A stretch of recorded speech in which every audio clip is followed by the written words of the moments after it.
कार्यक्रम के पुण्यार्जक हैं श्री कंवरलाल जी महावीर प्रसाद जी, पाटनी, मदनगंज, किशनगढ़, राजस्थान।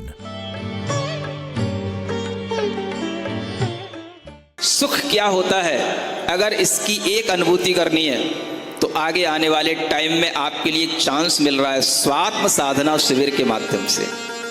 आप अपने बच्चों के लिए, बेटे बेटियों के लिए, पढ़े लिखे बच्चों के लिए, उनके लिए पहले आगे बढ़ाएं। साइंटिफिक लोग चाहिए जो हर चीज को समझ पाएं, और वही लोग वहां पर अच्छे ढंग से उस चीज का अनुभव कर पाएंगे। उन्हें लगेगा अपनी जिंदगी में 5 दिन अगर ये सुख के मिले तो उन्हें पता पड़ेगा सुख क्या होता है। बिना मोबाइल के भी कोई सुख हो सकता है। टाइम पर भोजन मिलेगा वहां पर, ना वहां पर आपके पास में अपनी कोई मनी होगी, ना मोबाइल होगा, कोई नहीं होगा। सबके पोर्शन अलग अलग होंगे, सब अपने अपने में रहेंगे, कोई किसी को देखेगा नहीं, कोई किसी से बात नहीं करेगा, लेकिन फिर भी सुख भरपूर मिलेगा। एक अनुभूति करना हो, आ जाना। कौन सी तारीख है? 13 से 18।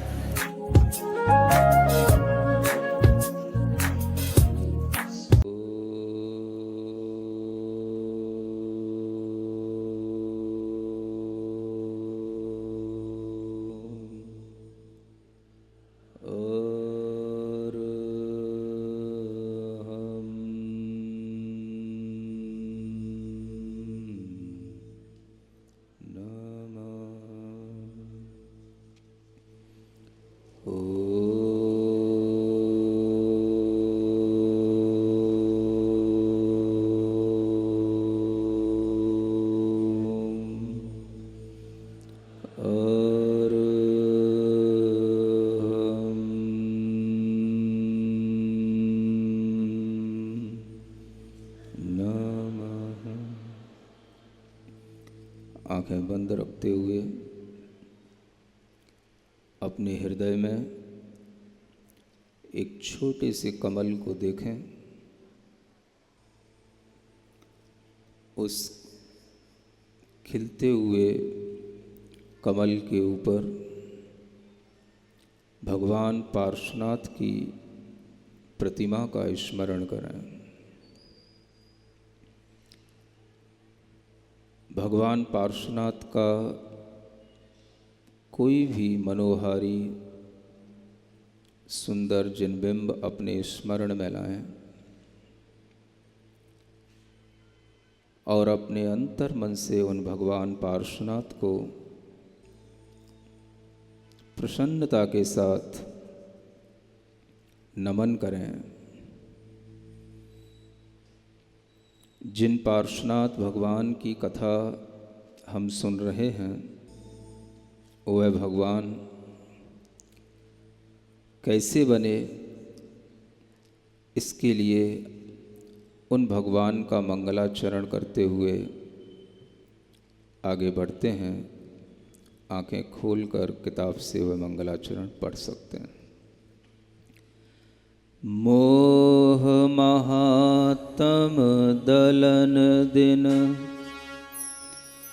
तप लक्ष्मी भरतार, ते पारस परमेश मुझ, हो सुमति दातार। वामानंदन कल्पतरु, जयो जगत हितकार, मुनिजन जाकी आस करी, जाचे शिव फल सार।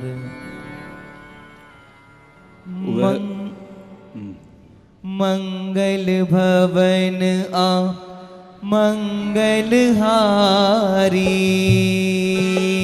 ओ पारसनाथ जगत हितकारी, सुख संपत सब ही घर आवे, जो भविजन पारस गुण गावे। आप लोगों के समक्ष वह हाथी का जीव अभी भी आपके समक्ष झूल रहा होगा, जिसने कीचड़ में फंस कर के भी मुनि महाराज के द्वारा दिए गए व्रतों का पालन करते हुए अपना शरीर त्याग किया। एक पशु की पर्याय में, जानवर की पर्याय में भी उसने समाधि मरण कर लिया। किसी को भी नहीं पता कौन जीव कहाँ पर कैसे अपना आत्म कल्याण कर लेता है। न उसकी कोई वाहवाही करने वाला है, न उस जंगल में उसे कोई संभालने वाला है, न उसे कोई नमोकार सुनाने वाला है।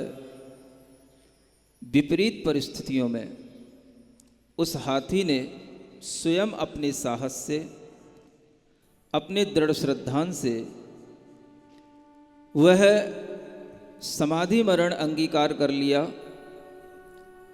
भले ही पूर्व जन्म के बैरी उस कमठ के जीव ने कुक्कुट सर्प बनकर उसके पैरों में डस लिया। जहर अपनी जगह है और आत्मा का व्रत रूपी अमृत अपनी जगह है। आत्मा का उद्धार, आत्मा का कल्याण जब भी होगा, आत्मा जब भी ऊपर की ओर गति करेगी, धर्म के प्रभाव से करेगी। जब जब मोह का प्रभाव आत्मा पर बढ़ेगा, आत्मा की अधोगति होगी। प्रभाव दोनों तरह के आत्मा पर रहते हैं। एक मोह का प्रभाव होता है जब हम भ्रमित होते हैं, संसार के सुख को अपना मानते हैं, दैहिक सुख को ही हम सारभूत समझते हैं, और जो कुछ भी है वह स्वास्थ्य, वह सुंदरता, सब कुछ इस शरीर से जुड़ी हुई है। जब तक हमारे अंदर यह मोह रहता है, यह भ्रम रहता है, तब तक धर्म का प्रभाव आत्मा पर पड़ता नहीं है। कितनी विशाल उन्नत काया उस हाथी के जीव की, और उसने धीरे धीरे करके उसको क्रश करके उन धर्म भावों से उस काया को छोड़ दिया। यह धर्म का प्रभाव अब आपको आगे के उसके जीवन में देखने को मिलेगा। हम सभी की आत्मा पर बस दो ही तरह के प्रभाव होते हैं, या तो मोह का प्रभाव होता है या धर्म का प्रभाव होता है। और आपके मोह का प्रभाव थोड़ा सा कम हो, इसलिए धर्म का प्रभाव बढ़ाया जाता है। यह पार्श्व कथा का जो श्रवण आपके लिए कराया जा रहा है, और इस पार्श्व कथा के माध्यम से जो आपके मन के अंदर एक ज्ञान और वास्तविकता की पहचान कराई जा रही है, इसका उद्देश्य उस मोह का प्रभाव कम करने का है, जिसके कारण से जीव भ्रमित होता है, कुछ का कुछ मानता है, और जो चीज़ अपने हित में नहीं है उसे अपना हितकारी मान बैठता है। ये मोह का प्रभाव होता है।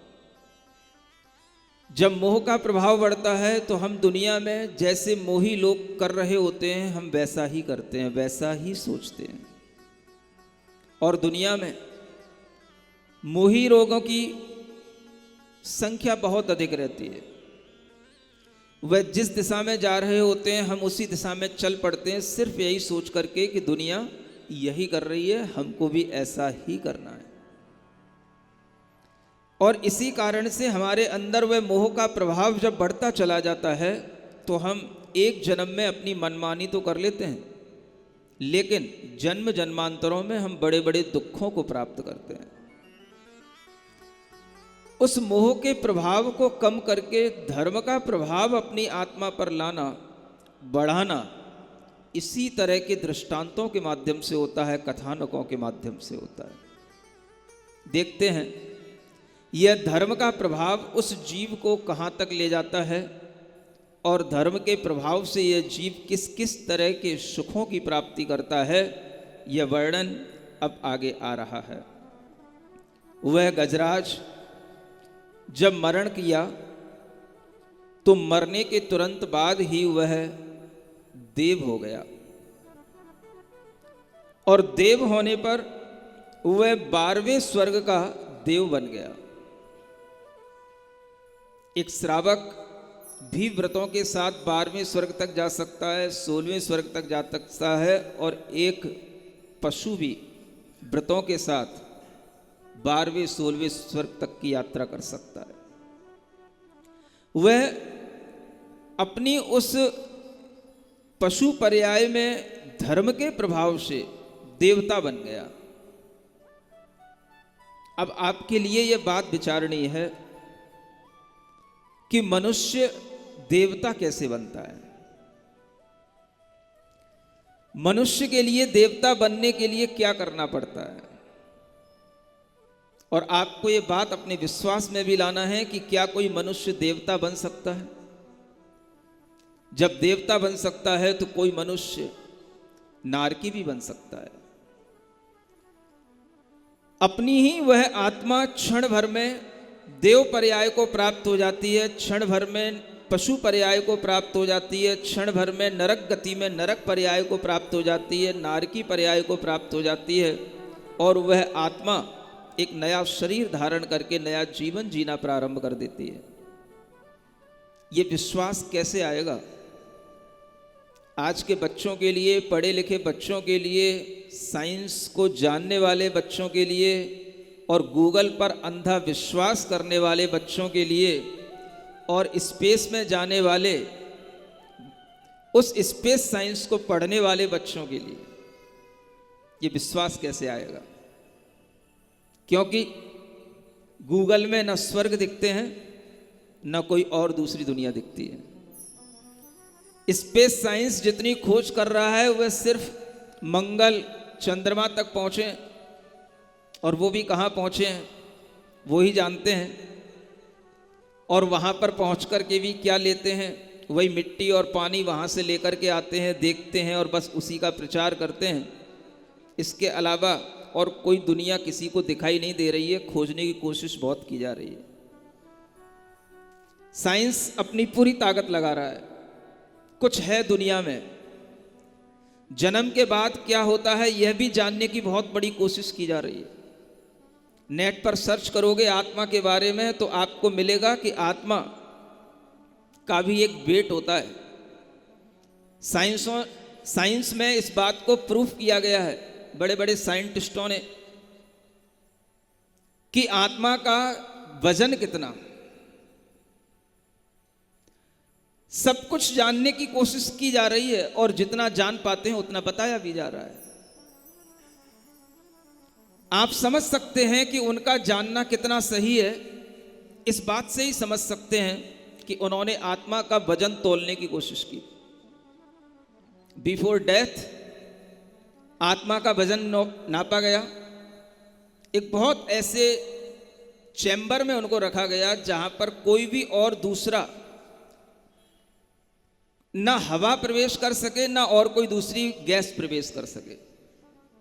और आफ्टर डेथ उसी का वजन फिर मेजर किया गया तो मिला, उन्होंने ये प्रूफ किया कि आत्मा का वजन 2 ग्राम होता है। उसके वेट में 2 ग्राम की कमी आ गई है, इसलिए आत्मा का वजन 2 ग्राम होता है। सुन रहे हो कि नहीं आप लोग? साइंस है, तरीके हैं। जब आर्किमिडीज का सिद्धांत आता है कि हमें कितना जल हटा दिया, कितना प्रेशर उस जल के ऊपर पड़ रहा है, तो इसी तरह से कितना वेट लॉस हो गया, इसी तरह से जो वेट लॉस हुआ, तो उन्होंने सारे प्रबंध कर लिए कि वह आत्मा जब डेथ हो गई, उसकी शरीर को छोड़ दिया, तो उसके बाद में उसके कहीं से भी कोई पार्टिकल कहीं से भी कुछ भी अगर कहीं कुछ भी कमी हुई है तो वो सब उसमें ऐड करने के बाद में जब उसको माइनस करके देखा गया तो पाया गया कि केवल 2 ग्राम वेट लॉस हुआ है। It means the weight of sol is 2 ग्राम। प्रूफ कर दिया गया, नेट पे सर्च करोगे मिल जाएगा। अब क्या कहें हम आपसे, जब साइंस सामने खड़ा है तो अब हम कुछ कहें तो हो सकता है कि आप हम ही पर गुस्सा करने लग जाएं, हम पर ही आंखें तानने लग जाएं। जब साइंस कह रहा है कि 2 ग्राम आत्मा का वेट है और हम कहें कि आत्मा वेटलेस है, तो आप किसकी बात मानोगे? बोलो बच्चों। आत्मा का कोई वेट नहीं होता। जैन दर्शन कहता है, तीर्थंकरों ने कहा आत्मा का कोई वेट नहीं होता, क्योंकि वेट उस चीज का होता है जो चीज मूर्त हो, मॉर्टल हो। जो चीज इमॉर्टल है उसका कोई वेट नहीं हो सकता, क्योंकि वो कलरलेस होती है, टेस्टलेस होती है, उसका कोई वेट कभी भी मेजर किया ही नहीं जा सकता, उसका कोई वेट नहीं है। भले ही उसमें कितने ही कर्म उसके अंदर बंधे हुए हों, अनंत अनंत कर्मों के परमाणु उसके अंदर बंधे हुए हों, तो भी उसका कोई वेट नहीं नापा जा सकता, क्योंकि वो इतना सूक्ष्म परिणमन करती है, इतना सूक्ष्म है कि उसका कभी कोई वेट होता ही नहीं। समझ में आ रहा है? ये जैन विज्ञान और भौतिक विज्ञान के बीच का एक बहुत बड़ा अंतर है, और इसी अंतर को हम अगर समझेंगे तो समझ पाएंगे कि हम कितने अंधविश्वासों के साथ जीते हैं, कितनी अधूरे ज्ञानों के साथ जीते हैं। और जब यही ज्ञान आपको और आगे दिया जाता है, मरने के बाद कहां जाते हैं हम लोग? मरने के बाद कौन सी दुनिया मिलती है? ज्यादा से ज्यादा होता है तो बच्चे सोचते हैं कि बस यहीं कहीं मनुष्य फिर बन जाते हैं, मनुष्य से मनुष्य ही बनते हैं और क्या बनेंगे। लेकिन जो सर्वज्ञ हैं, तीर्थंकर हैं, उन्होंने ये ज्ञान दिया कि मनुष्य एक ऐसे चौराहे पर खड़ा हुआ है कि वह उस मनुष्य गति से चारों गतियों में किसी भी गति में जा सकता है। हर गति एक चौराहा नहीं है, नरक गति चौराहा नहीं है, देव गति चौराहा नहीं है। मनुष्य गति एक चौराहा है और पशु गति भी एक चौराहा है, जहां से वह मनुष्य से नारकी भी बन सकता है, मनुष्य से देव भी बन सकता है, मनुष्य से पशु भी बन सकता है और मनुष्य मनुष्य भी बन सकता है। ये मनुष्य एक ऐसे चौराहे पर खड़ा है। लेकिन आज के बच्चों को विश्वास कैसे हो?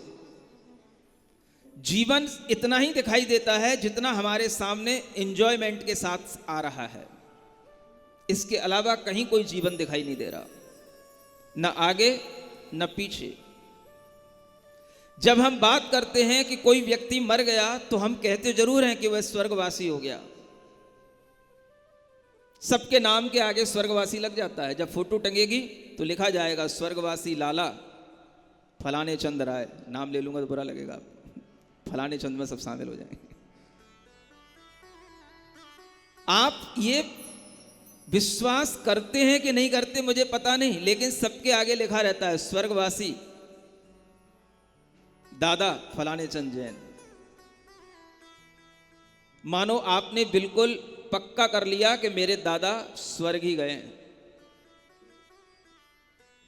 कोई नहीं लिखता, कितना भी किसी का दादा खराब हो या किसका बेटा खराब हो, कोई कितने ही पाप किए हो, कभी किसी ने नहीं लिखा होगा उसकी फोटो के आगे नरकवासी दादा फलाने चंद जैन, तिर्यंच गतिवासी तिर्यकवासी लाला फलाने चंद जैन, किसी ने नहीं लिखा होगा। सबके दादा कहाँ जाते हैं? स्वर्ग जाते हैं। पक्का है ना? ठीक है, जब पक्का हो ही गया है, सबकी दादी सबके दादा जितने भी यहां से मरण को प्राप्त होंगे सब कहां जाएंगे? सब स्वर्ग जाएंगे। नरक फिर कौन जाता है? ऐसा लगता है जैसे मनुष्य कभी नरक जाता ही नहीं है। आपको ये सारी दुनिया यहां देखने को मिलेगी। जब व्यक्ति धर्म करता है तो धर्म के प्रभाव से उसे उस समय पर तो आपको दिखाई देता है, देखो कितना कष्ट सह रहा है, अगर उस हाथी को देखो तो आप कहोगे क्यों पागलपन में आ गया, मुनि महाराज की बातों में आ गया, पूरा शरीर सुखा लिया, जीते जी मरण को प्राप्त हो गया, क्या मिल गया? अच्छा भला जंगल में मस्त मस्त होकर के रह रहा था, हथनी के साथ एंजॉय कर रहा था, और बीच में मुनि महाराज आ गए, सारा एंजॉयमेंट खत्म हो गया। सोच ये भी तो हो सकती है।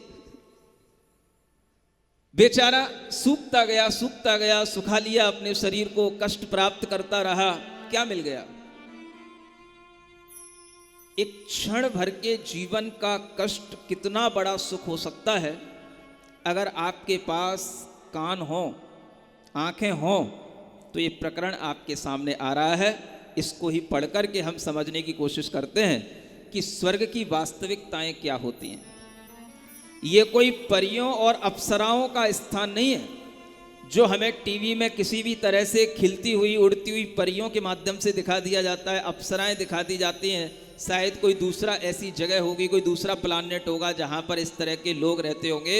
यह एक व्यवस्थित क्रम से बनी हुई 3 लोक के अंदर स्वर्ग और नरक की व्यवस्थाएं हैं, जो स्वर्गों में भी प्रथम, द्वितीय, तृतीय, चतुर्थ, 5, 6, 7, 8 ऐसे 16 और उसके ऊपर 9 ग्रेवेक और फिर 9 अनुदिश, 5 अनुत्तर और ऊपर लोक के अंत तक सिद्ध शिला तक की पूरी रचना अकृत्रिम व्यवस्थाएं बनी हुई हैं, जहां पर जीव यहां से अपना अपना पाप या पुण्य करके वहां पहुंचते हैं, और जो पापी जीव होते हैं वो नीचे अधोगतियों में जो नरक बने हुए वहां पहुंचते हैं, और जो पुण्यवान जीव होते हैं वो धर्म के प्रभाव से उन स्वर्गों में पहुंचते हैं, जिन स्वर्गों की खोज आज तक कोई भी, ना नासा की कोई कंपनी कर पाई, ना कोई रूस की कोई कंपनी कर पाई, और ना कभी कोई कर सकता है। कोई भी अंतरिक्ष यात्री उन स्वर्गों तक पहुंच ही नहीं सकता, क्योंकि वो सभी स्वर्ग चंद्रमा सूर्य से बहुत ऊंचे हैं, और चंद्रमा सूर्य तो बहुत नीचे हैं। अभी तो वैज्ञानिक चंद्रमा सूर्य तक भी नहीं पहुंचे हैं। कहने को कोई दावा कुछ भी कर दे, लेकिन सब दावे मैं खारिज कर सकता हूं मेरे सामने अगर कोई आए तो। सारे दावे बेईमानी हैं, कोई कहीं नहीं पहुंचा, और स्वर्ग की व्यवस्थाएं तो उससे बहुत ऊपर है। जब आपको ये विज्ञान पता पड़ेगा तब समझ में आएगा कि दुनिया कितनी बड़ी है, लोक कितना बड़ा है, और क्षण भर में जीव कहां से कहां पहुंच जाता है। यही प्रकरण आज आपके सामने आने वाला है। मंगल भवन अमंगल हारी, पारसनाथ जगत हितकारी। हो मंगल भवन आ मंगल हारी,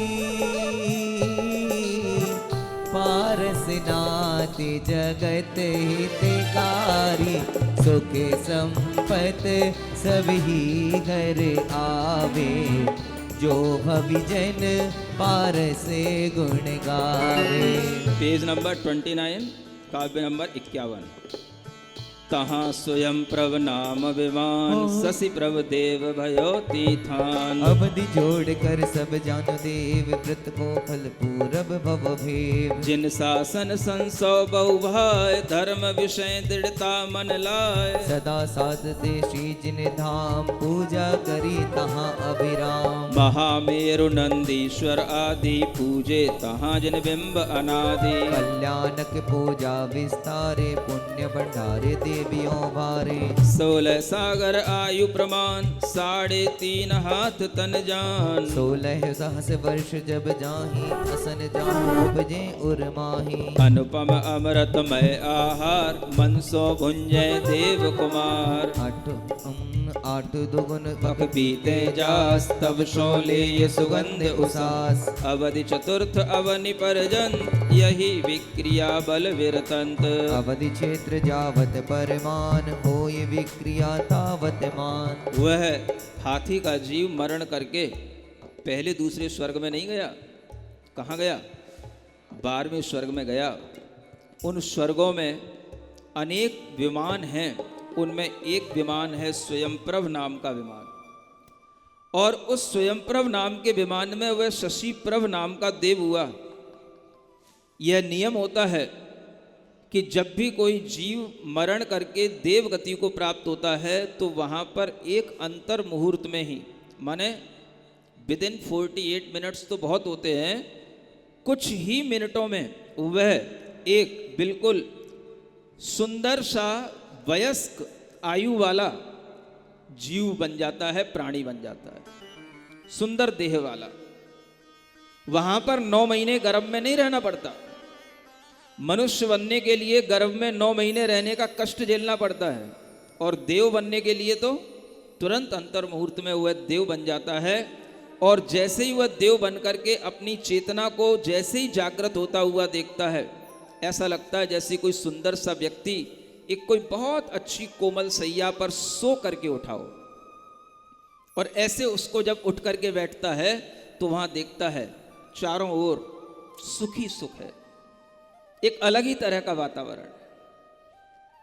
तुरंत वह अपने अंतर मन में झांकता है तो उसके अंदर अवधि ज्ञान होता है, जिसके माध्यम से वह अपने पूर्व भव को देख लेता है, जान लेता है। और सबसे पहले कोई देव बनता है तो यही विचार करता है कि मैं यहाँ इतने सुंदर खूबसूरत स्थान पर अनेक प्रकार के सुखों के बीच में कैसे आ गया, कहाँ से आ गया। तो सबसे पहले वह विचार करता है मैं यहाँ कैसे आया, और उसे अपने अवधि ज्ञान से वह दिखाई देता है, वह हाथी की पर्याय दिख रही है। जब मैंने अणुव्रतों का पालन किया, मुनि महाराज की बात को स्वीकार करके मैंने सम्यक दर्शन पूर्वक उस देह का त्याग किया, समाधि मरण कर लिया, अंत में भी मैंने कभी अपने मन के अंदर मोह का प्रभाव नहीं रखा और धर्म का ही भाव करता रहा। आज उसी धर्म का यह प्रभाव है कि मुझे यह स्वर्ग का देव बनने का मुझे सौभाग्य मिला है। यह सबसे पहले उसके ज्ञान में आ जाता है, और यह जान करके कि यह धर्म का प्रभाव है, यह व्रत का प्रभाव है, तो वह आसपास खड़े हुए लोगों के साथ में घुलता मिलता परिचय करना तो बाद में होता है। पहले वह जिनेंद्र भगवान की आराधना करने के लिए उन स्वर्गों में अकृत्रिम जिनबिंब और जिनालय बने हुए होते हैं, वह वहां जाता है। जो अकृत्रिम जिनालय नंदीश्वर आदि के बड़े बड़े जिनबिंब के साथ में बने हुए होते हैं, वह उन जिनबिंबों को स्मरण में ला करके अपने अवधि ज्ञान से वहीं पर देख करके उनकी पूजा करता है, और फिर बाद में वहां पर जाकर के साक्षात भी पूजन करता है, जिसे यह पता हो कि मैं इन व्रतों के प्रभाव से यहां आया। तो वह उन अकृत्रिम जिनालयों की वंदना करके वह अपने अंदर भगवान जिनेंद्र देव के द्वारा कहे हुए उस धर्म के प्रति दृढ़ता का भाव लाने के लिए यह भगवान की पूजन, वंदन, सत चर्चा, धर्म चर्चा में अपना समय व्यतीत करने लग जाता है। जानते हो देवों की आयु कितनी होती है? यहां जो देव बना है उसकी आयु है 16 सागर। ये सागर क्या होता है? ये तो हमें कभी मैथमेटिक्स में पढ़ाया ही नहीं गया। ये कौन सा नया यूनिट आ गया? 16 सागर। हमने तो जितने भी यूनिट पढ़े हैं वो सब लाख, करोड़, अरब, खरब, बहुत बहुत, संख और अंत तक का यूनिट नील, महानील कुछ भी हो सकता है, लेकिन ये सब यूनिटों के आगे का यूनिट है। जितने भी हमें यूनिट पढ़ाए जाते हैं वो सब संख्यात वर्ष की आयु के होते हैं, वो सब न्यूमरेबल होते हैं। ये उन इनन्यूमरेबल ये एज है, असंख्यात वर्ष की आयु है। और इस असंख्यात वर्ष की आयु को नापने के जैन दर्शन में, जैन गणित के अंदर 2 यूनिट दिए गए हैं। याद कर लेना, थोड़ा सा जैन गणित भी अब आपको पढ़ने को मिल रहा है, जैन सिद्धांत भी इसी बहाने पढ़ने को मिलेगा। जैन गणित में अलौकिक गणित जो होता है, जिसे हम असंख्यात का गणित कहते हैं, अनंत का गणित कहते हैं, उनमें असंख्यात को नापने के लिए 2 यूनिट बताए जाते हैं। एक होता है पल्य और दूसरा होता है सागर। बोल लो मुंह से, याद रह जाएगा। एक होता है पल्य और दूसरा होता है सागर। आगे बताया जाएगा आपको एक सागर कितना बड़ा होता है। अभी तो आप इतना जान लो कि एक सागर में जितनी बूंदें होती हैं उतने वर्षों का यह काल होता है। सागर तो देखा ही ना, कोई सा भी सागर ले लेना, चाहे प्रशांत महासागर ले लेना, चाहे हिंद महासागर ले लेना, उसमें जितने जल की बूंदें हो उतने ही वर्ष लगा लेना, उतने वर्षों की आयु है उसकी। ऐसे एक सागर नहीं, कितने सागर? 16 सागर, असंख्यात वर्षों की वह आयु उसको मिलती है। और उस आयु में उसे जो शरीर मिलता है वह भी उसी अनुपात से मिलता है। ऊपर ऊपर के देवों के शरीर की अवगाहना, ऊंचाइयां कम होती हैं, मानो छोटे कद के लोग ज्यादा सुखी होते हैं। 3.5 हाथ का उसको शरीर मिलता है। और ये नियम होता है, जितने सागर की आयु होती है उतने 1000 वर्ष जब बीत जाते हैं तब एक बार छोटी सी क्षुधा वेदना होती है, माने भूख की इच्छा होती है। क्या समझ आ रहा है? दिन भर भूख भूख चिल्लाने वालों, सोचो सुख किसे कहते हैं। हमें क्या सुख समझ में आ रहा है? जो जितना खाए, जितनी बार खाए, जितना ज्यादा जिसके पास में अवेलेबल रहे हर समय पर, वो ज्यादा सुखी है। और यहां सुख किसको कह रहे हैं? जिसको जितनी कम भूख लगे, जो जितना कम खाए, जितनी कम बार खाए, वो ज्यादा सुखी है। ये विज्ञान आपको समझना पड़ेगा। भूख भी एक दुख है। अगर आपको बार बार भूख लगती है तो आपको बार बार दुख हो रहा है, उस दुख को आप मिटाने के लिए बार बार प्रयास कर रहे हैं।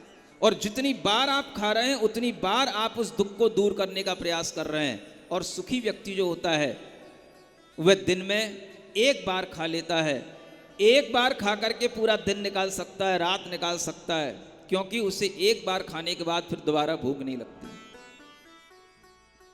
ऐसे कौन से मनुष्य होते हैं जिन्हें एक बार खाने के बाद दोबारा भूख नहीं लगती? चाहे गर्मी हो, सर्दी हो, बरसात हो, कुछ भी हो। ऐसे भी कोई मनुष्य है कि नहीं? दिखाई देते हैं? कहां दिख रहे हैं? अच्छा, दिख रहे हैं, मतलब आंखें हैं आपकी। ये एक बहुत बड़ा सिद्धांत है, इसे समझने की कोशिश करो। इसीलिए कहा जाता है एक अच्छा भी श्रावक होता है जो सदगृहस्थ होता है, उसके लिए कहा गया है 2 बिरिया का भोजन, बस 2 वेला भोजन की होती है, 2 बार ही भोजन करना चाहिए। अगर आपको एक बार करते नहीं बनता, क्योंकि गृहस्थ को बहुत सारा परिश्रम करना पड़ता है, शरीर थक जाता है, तो आचार्यों ने कहा एक बार सुबह भोजन कर लेना, एक बार शाम को भोजन कर लेना।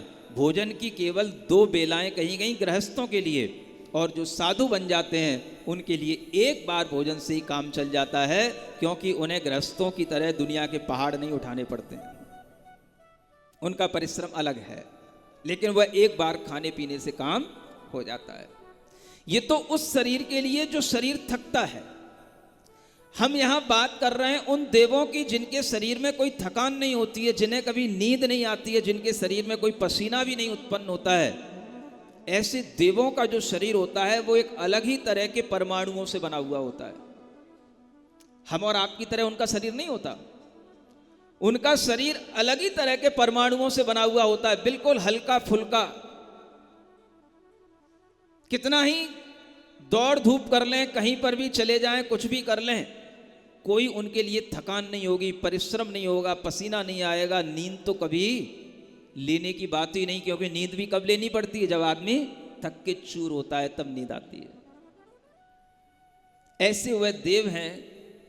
16 सागर की आयु है, तो 16,000 वर्ष के बाद कितने? कान खुले हैं कि नहीं? क्या बोल रहा हूं? 16,000 वर्ष के बाद एक बार भूख की इच्छा होती है। और जब उन्हें भूख की इच्छा होती है तो जानो सुख किसे कहते हैं? जिस समय पर भूख लगे उसी समय पर वह चीज उनके पास उपलब्ध हो जाए, इंतजार ना करना पड़े, इतना भी दुख ना उठाना पड़े, उसका नाम है सुख। क्या सुना? हमें आज यहां भूख लगी, इस क्षण भूख लगी, और जिस क्षण हमें भूख का एहसास हुआ उसी क्षण कंठ से अमृत झर गया और पूरे शरीर को उसने तृप्त कर दिया। बस भूख शांत। कितने वर्ष के लिए अब शांति हो गई? 16,000 वर्ष के लिए शांति हो गई। इतनी पोटेंसी वाला वह अमृत होता है। सुख तो उसी को कहते हैं जब चाहा तभी मिले तो सुख है, और वेट करके मिले, जिंदगी आधी गुजारने के बाद मिले तो क्या सुख है। आज भूख लग रही है, आज हमें बंगला चाहिए, आज हमें अच्छी अच्छी चीजें चाहिए, आज चाहिए माने अभी चाहिए, तो अभी मिलना चाहिए। अब हम बड़े होंगे, पैसा कमाएंगे, जॉब करेंगे, तब जा करके हमें कुछ मिलेगा, तब कुछ सुख मिलेगा। तब तक तो तुम इतने दुखी हो जाओगे कि कोई सुख की कोई तुम्हें याद भी नहीं आएगी। तुम्हें लगेगा इतना तो हमने दुख प्राप्त कर लिया है, अब इसके बाद ये कुछ मिला है, इसकी कोई कीमत ही नहीं। हम समझें, हम जिंदगी भर दुख में निकालते हैं, दुख में जीते हैं। नींद आती है वो भी दुख को दूर करने के लिए होती है, भूख की पूर्ति करते हैं वो भी दुख को दूर करने के लिए होती है। आजकल तो लोग बोतल हाथ में लिए ही घूमते रहते हैं। यही समझ में नहीं आता वो बोतल किसकी है, पीने की है कि वो टॉयलेट की है। बोतल सबके हाथ में मिलेगी। इतनी प्यास लगने लगी, पहले के लोगों को इतनी प्यास नहीं लगती थी, आजकल ये 20 साल से 10 साल से ज्यादा प्यास लगने लगी जब से ये बिस्लरी का चलन चल गया। हर व्यक्ति के हाथ में बोतल, कहीं भी जाना है बस बोतल लेके जाओ। पहले आदमी जब कभी बोतल हाथ में लेता था, अब आदमी दिन भर बोतल हाथ में लिए रहता है। पहले आदमी कभी जिंदगी में बोतल छूता नहीं था, अब आदमी बोतल हमेशा अपने पास में लेकर के चलता है। इतनी प्यास लगने लगी। आप तो ये शुक्र मनाओ कि ये जैन सभाएं हैं जहां बची हुई हैं इस दुनिया में, जहां पर लोग 1 घंटे 2 घंटे बैठे रहते हैं और पानी नहीं पीते हैं। बस केवल यही धन्यवाद के पात्र रह गए। बाकी दुनिया में ऐसी कोई सभाएं नहीं मिलेंगी जहां पर लोग पानी की बोतल लेकर ना बैठे। और वो भी केवल, मैं कहूंगा केवल दिगंबर जैन सभाएं, मुनि महाराज की सभाएं। अन्य सभाओं में भी ये चलन चलने लगा है। अनेक दूसरे अन्य संप्रदाय के दूसरे संघ के साधुओं के सामने भी लोग पानी पीते रहते हैं और साधु भी पीते रहते हैं। इतनी प्यास। आपको इस प्यास का, भूख का ये विज्ञान समझना है। दूसरों को देख करके अगर आप मोही बन करके आप खुद ये महसूस करेंगे कि हमको भी पल पल पानी पीना है, तो आप अपनी दुख की वेदना को हर समय पर बढ़ाते रहेंगे। और अगर आप ये महसूस करेंगे, नहीं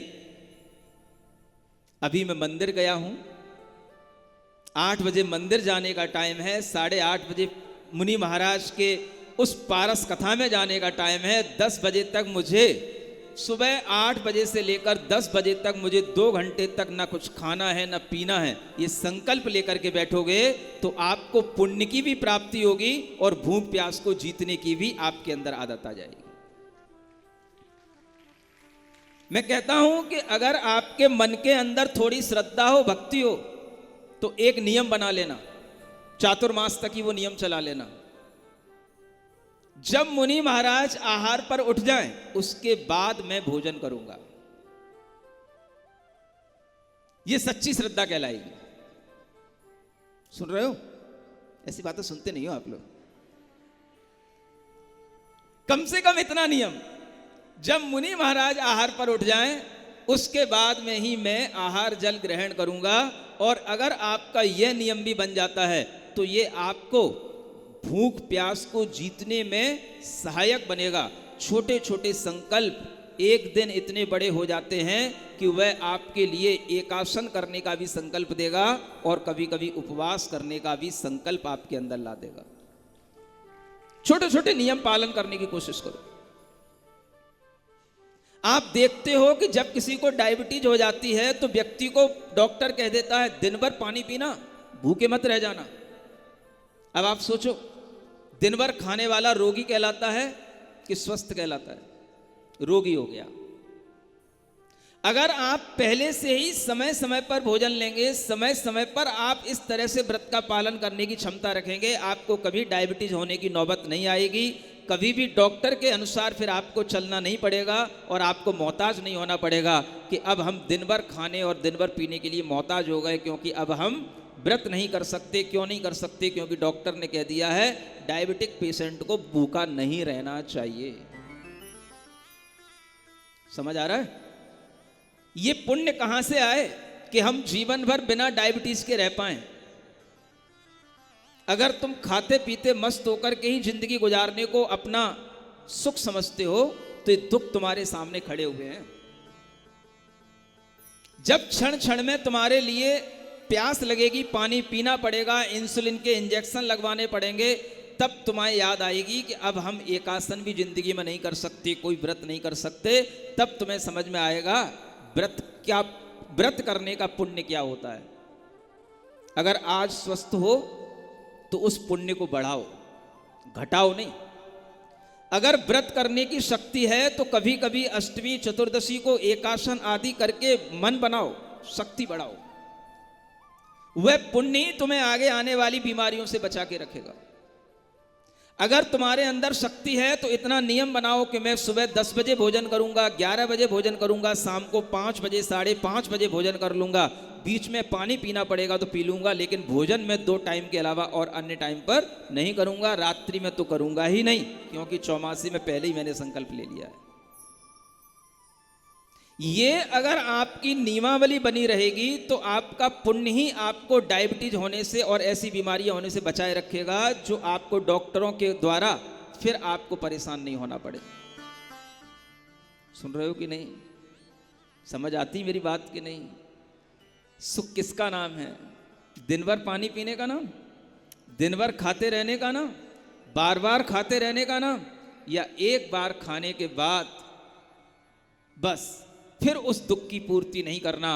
दिन में एक बार खाना पीना हो गया, ये भी अपने आप में एक बड़ा सुख है। बार बार खाना नहीं और बार बार जाना नहीं। क्या समझ में आ रहा है? तुम्हें तो कोई दुख समझ ही नहीं आते ना। बार बार जाने में दुख समझ आता है ना बार बार जाने का मतलब समझ रहे हो ना? कहां जाने की बात कर रहा हूं? हाँ, समझ रहे? बच्चे भले ही ना समझ पाए, समझ में आ रहा ना बच्चा? जब बार बार जाना पड़े तो इसका मतलब रोगी हो गए, भोगी भी नहीं रहे। समझ आ रहा है? इसलिए खाने पर कंट्रोल करना पड़ेगा कि बार बार जाना न पड़े। एक जो स्वस्थ व्यक्ति होता है दिन में एक बार खाता है और एक बार ही जाता है। बार बार खाओगे, बार बार जाओगे तो रोगी कहलाओगे। इसलिए यह रोग हमारे अंदर ना बढ़े, अपनी स्वस्थता आप खुद बना करके रखें। एक बार भोजन करने की अगर क्षमता ना भी बने तो भी दिन भर 24 घंटे में एक नियम ये होना चाहिए, सुबह एक बार भोजन, एक बेला में एक बिरिया और दूसरी बिरिया शाम की, बस।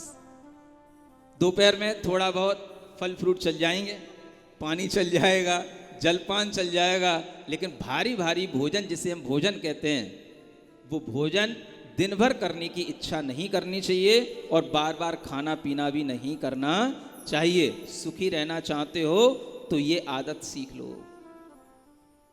ये सुख है। 16,000 वर्ष के बाद एक बार भूख लग रही है, कितना बड़ा सुख है। कितनी एयर कंडीशनड बॉडी होगी, समझ आ रहा है? वह बॉडी भी कितनी सुंदर होगी और कितनी हल्की होगी और कितनी वह हर तरह की सुविधाओं से भरपूर होगी, जिसमें कोई भी तरह का वेस्टेज मटेरियल बनता ही नहीं है। अमृत में क्या वेस्टेज होगा? समझ आ रहा है? बस एक अमृत की बूंद ऐसी तृप्ति दे जाती है। अब आप सोचिए अमृत क्या है? ये कोई साइंस खोज नहीं सकता है। ये एक पदार्थ है जो झरता है। कहां झरता है? तो जब देव बनोगे तभी झरेगा। यूं कहें भाई ये सुख कहां मिलेगा, अमृत कहां मिलेगा? तो एक कहावत थी, मरे बिना सुख नहीं मिलता। मरे बिना देवता नहीं बनोगे और देवता बने बिना तुम्हें कभी अमृत चखने को मिलेगा नहीं। तो मरने के लिए प्रयास नहीं करना, प्रयास ये करना है कि हम जो जीवन जिए यहाँ पर ऐसा जिए कि आगे का जीवन हमारा अच्छा हो, देवगति का हो। और जब वहाँ श्वास लेते हैं, देखो ये भी एक दुख है, श्वास लेने का दुख। अगर श्वास नॉर्मल है तो हम कभी भी ले लेते हैं, कभी भी छोड़ देते हैं, हमें पता ही नहीं पड़ता हम यहाँ बैठे बैठे श्वास ले रहे हैं, छोड़ रहे हैं। समझ आ रहा है? वही श्वास अगर आपके लिए हाफी बनने लग जाए, जिसको दमा हो जाए, अस्थमा हो जाए, तब आप देखो श्वास कैसे भरती है। आदमी को ऐसे लगता है श्वास घुट रही है, मरने को हूं, जिसको दमा हो जाता है। ये श्वास का भी एक दुख होता है। जो कुछ भी हम ले रहे हैं, छोड़ रहे हैं, ये हमारे लिए एक तरह से उस दुख का प्रतीकार है। लेकिन स्वर्गों में जब जितने हजार वर्ष की आयु है उतने पक्ष बीत जाते हैं, तब वह एक बार सुगंधित श्वास लेते हैं। इसलिए जो योगी होते हैं वह लंबी श्वास लेते हैं, दीर्घ श्वास लेते हैं, और उनके श्वास की दर भी कम होती है। 1 मिनट में जितनी बार नाड़ी सामान्य भोगी व्यक्ति की चलती है, रोगी की चलती है, स्वस्थ व्यक्ति की नाड़ी 1 मिनट में उससे अधिक बार चलती है। धीरे धीरे चलती है, शांत चलती है। समझ में आ रहा है? यह भी एक विज्ञान है। इसलिए यह स्वर्गों का सुख इस तरह का सुख होता है जहां पर कष्ट कुछ नहीं है, 5 इंद्रियों के सुख हैं। अवधि ज्ञान इतना बड़ा अवधि ज्ञान होता है कि ऊपर 16 स्वर्ग में बैठे हैं, और उस 16 स्वर्ग वाले जीव को नीचे पूरे मध्यलोक का ज्ञान होगा, हम लोगों का ज्ञान होगा, और इस धरती के नीचे जो नरक की भूमियां हैं, 7 भूमियां हैं, उनमें से 4 भूमियों तक वह नारकियों को देख सकता है, और वहां तक उसका अवधि ज्ञान काम कर सकता है, और वहां तक वह विक्रिया भी करके वहां तक अपना शरीर लेकर के जा सकता है। इस तरह के वह नारकी जीवों को ये देवों को ये उपलब्धियां होती हैं, जो नारकी जीवों को भी वह अपने ज्ञान से देख पाते हैं। वदन चंद्र उपमा धरे, विकसित वारज नयन, अंग अंग भूषण लसे, सब बानक सुख देन।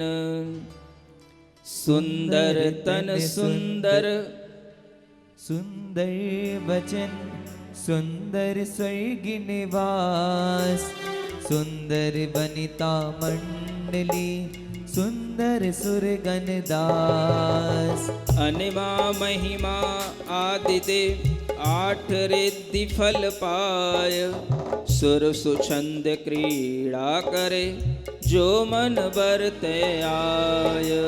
सुनत गीत संगीत धुनि, निरखत निरति रसाल, सुख सागर में मगन सुर, जाति न जाने काल। लोकोत्तम सब संपदा, अनुपम इंद्री भोग, सुफल फल्यो तप कल्पतरु, मिल्यो सकल सुख जोग। जय बंतो वर तो सदा, जैन धर्म जग माही, जाके सेवते दुख समुद्र, पंछी तिरताही। इसलिए यह कहा जाता है जैन धर्म किसका धर्म है? जो माने उसका धर्म है। क्यों? जो इसका सेवन करेगा, जो इसको मानेगा, वह चाहे पशु हो, चाहे पक्षी हो, चाहे किसी भी जाति का हो और किसी भी देश का हो, वह हर व्यक्ति इस धर्म के सेवन से तर जाएगा। क्योंकि धर्म जो होता है वह किसी एक व्यक्ति, एक संप्रदाय के लिए नहीं होता है, सबके लिए होता है। वह धर्म एक ऐसा रसायन है जिसका पान करने पर ही ये सुख प्राप्त होते हैं, और ये सुख जब मिलते हैं तो देखो कैसा सुंदर शरीर है।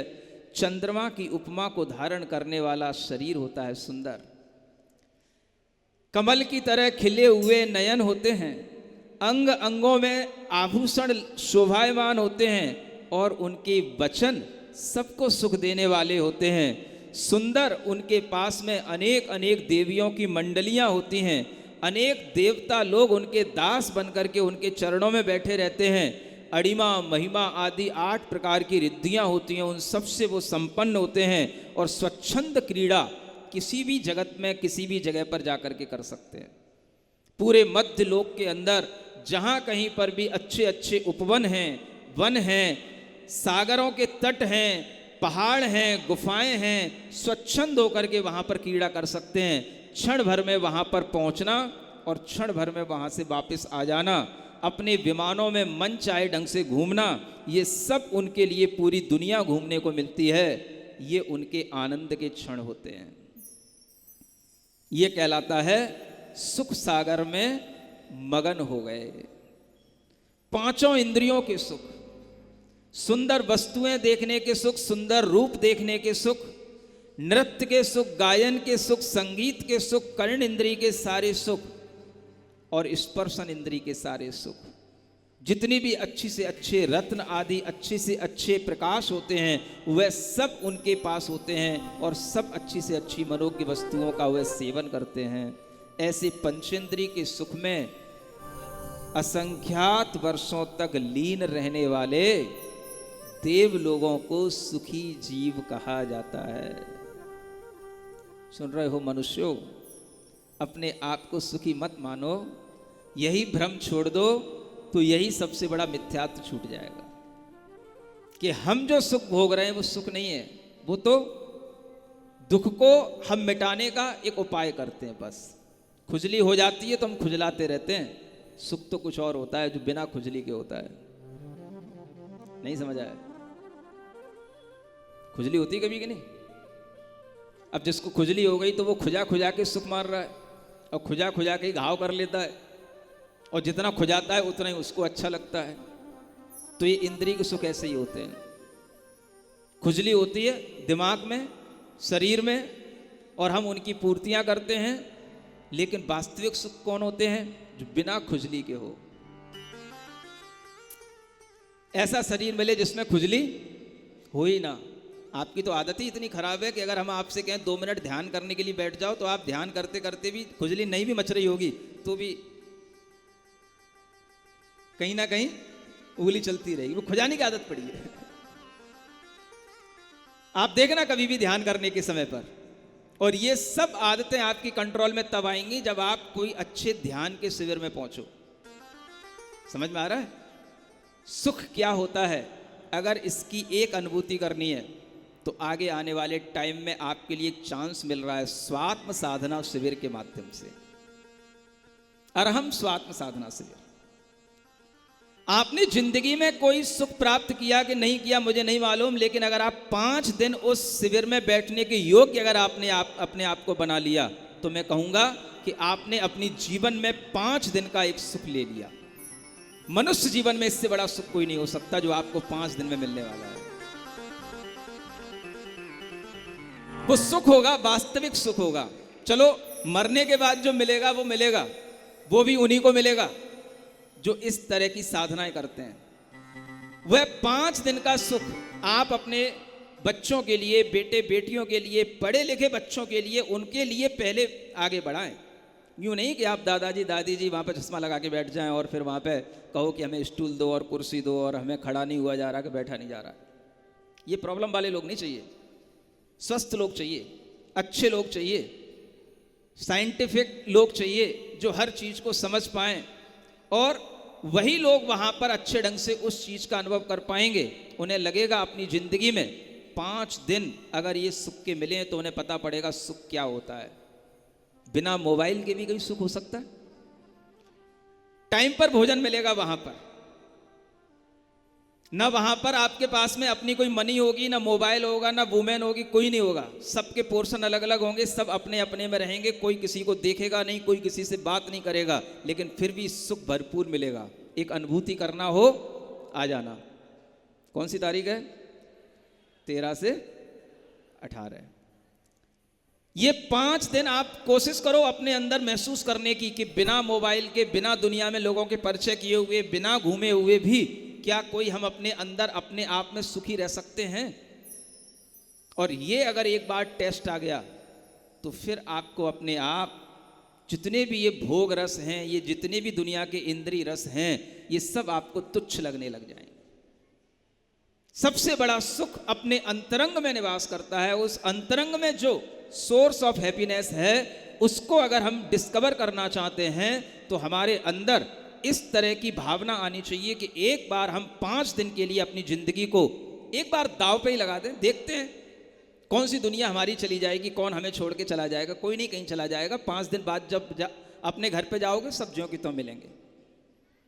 उल्टा अच्छा ही कहेंगे, आप नहीं थे, थोड़ा शांति थी, हाँ, ये आपने भ्रम पाल रखा है कि हमारे होने से हमारे नाती पोते और बच्चे और भाई बहन सुखी रहते हैं। हाँ, सब इंतजार कर रहे होते हैं, तुम चले तो जाओ कहीं थोड़ा सा 2-5 दिन के लिए, थोड़ा चैन से हम भी घर में रहें। कोई कहता नहीं है शर्म के मारे, मान लो मेरी बात। ये आपको महसूस होगा वास्तव में रियल हैप्पीनेस क्या है, सच्चा सुख क्या है। साधनों के बिना जब हम जिएंगे तब आपको समझ में आएगा साधना में सुख होता है, साधनों में सुख नहीं होता है। ये अनुभव कराने के लिए इस अरहम स्वात्म साधना शिविर है और यही जैन तीर्थंकरों ने सिखाया है। सुख साधनों में नहीं है, साधना में है। जिसको साधना करनी हो, साधन छोड़ने हो, उसके लिए ये इनविटेशन है। वह देश विदेश का कोई भी व्यक्ति हो सकता है, लेकिन व्यक्ति होना चाहिए तन मन से स्वस्थ। हाँ, रोगी लोगों के लिए नहीं चाहिए, उनके लिए अलग लगाएंगे। हाँ, अगर आप अपने पुण्य से सुखी हो, स्वस्थ हो, तो वेलकम है। ठीक है, तो आप इंतजार करें, समय आने वाला है। और इस तरह के सुख की अनुभूतियां भी अगर आप कर लेंगे तो जीवन में यही वो सुख होगा जो यहाँ कहा जा रहा है। देवताओं को हजारों वर्ष बाद एक अमृत चखने का सुख मिलता है, आपको भी अपने जीवन में कई वर्षों के बाद, 20 साल के बाद एक अमृत चखने का सुख मिलेगा अरहम स्वात्म साधना शिविर के माध्यम से। ओम अरहम, ओम अरहम, ओम अरहम बोल। 5 क्लैपिंग। सबसे पहले अपनी उंगलियों के आगे के पोर्शन को अपनी उंगलियों से ही ठोकना है ना। ओम अरहम, ओम अरहम, ओम अरहम बोल। सभी कार्य की सिद्धि से तू ओम अरहम नमः। ओम, अच्छे ढंग से ठोको आगे के पॉइंटों को, दिमाग तेज चलेगा, साइनस आदि की बीमारियां नहीं होंगी, जुकाम उकाम सब ठीक रहेगा। ये बीमारी का मौसम आने वाला है। हाँ, फ्री की दवाई है, खाते जाओ। ओम अरहम, ओम अरहम, ओम अरहम बोल। सभी कार्य की सिद्धि से तू। दूसरी क्लैपिंग, अपनी उंगलियों को आपस में इंटरलॉक करके ठोकना है अच्छे ढंग से। धीरे धीरे नहीं, तेजी से। जितनी तेजी से ठोकोगे उतनी ही तेजी से शरीर में जो जॉइंटों में वायु बैठ जाती है इधर उधर, जहां जगह मिलती है, वायु बात के जो प्रकोप होते हैं वो सब दूर हो जाएंगे इसी से। ओम अरहम, ओम अरहम, ओम अरहम बोल। सभी कार्य की सिद्धि से तू। ओम अरहम नमः, ओम अरहम नमः, ओम अरहम नमः, ओम अरहम नमः। तीसरा, जो आपकी उंगलियों के ऊपर जो पर्वत बने हुए हैं, उन पर्वतों से अपनी दोनों हाथों के पर्वतों को ठोकना। ओम अरहम, ओम अरहम, ओम अरहम बोल। ओम अरहम, ओम अरहम, ओम अरहम बोल। सभी कार्य की सिद्धि से तू पहले इसको बोल। सभी कार्य की सिद्धि से तू पहले इसको बोल। और चौथा, अपनी हथेलियों के निचले पोर्शन को और साइड के पोर्शन को, है ना, जिनको भी लीवर, किडनी, आंतों और पेट की बीमारियां हैं, ये वाली एक्सरसाइज जल्दी अच्छे ढंग से ठोक ठोक के करें। ओम अरहम, ओम अरहम, ओम अरहम। सभी कार्य की सिद्धि से तो ओम अरहम नमः, ओम अरहम नमः, ओम अरहम नमः, ओम अरहम नमः, ओम अरहम नमः, ओम अरहम नमः, ओम अरहम नमः, ओम अरहम नमः। और 5वीं ताली पूरे हाथों को ठोकना। ओम अरहम, ओम अरहम, ओम अरहम ओम। सभी कार्य की सिद्धि से तो पहले इसको बोल। ओम अरहम नमः, ओम अरहम नमः, ओम अरहम नमः, ओम अरहम नमः, ओम अरहम नमः, ओम अरहम नमः, ओम अरहम नमः, ओम अरहम नमः। ओम अरहम। ओम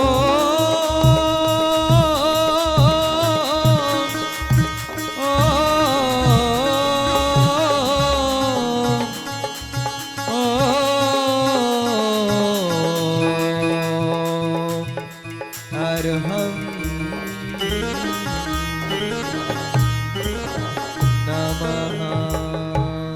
बोलिए पार्श्वनाथ भगवान की। इस कार्यक्रम के पुण्यार्जक थे श्री कंवरलाल जी महावीर प्रसाद जी, पाटनी, मदनगंज, किशनगढ़, राजस्थान।